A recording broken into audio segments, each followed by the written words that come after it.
میرے بھائیو، آپ سب کیسے ہیں؟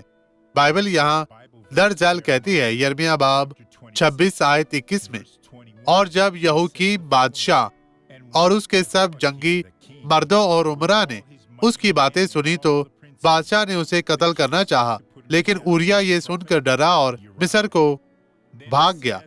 لیکن آپ جانتے ہیں کہ یہوکیم نے کیا مصر میں اس کی تلاش کے لیے آدمی بھیجے اور اسے لے آئے، اس پر وار کیا اور اس کی لاش پھینک دی۔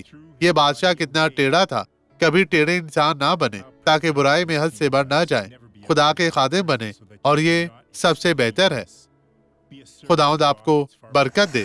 آئیں اب دعا کریں۔ باپ، میں ان تمام لوگوں کے لیے دعا گو ہوں جو خداوند خدا میں جھکتے ہیں، جو تیری مدد کے محتاج ہیں۔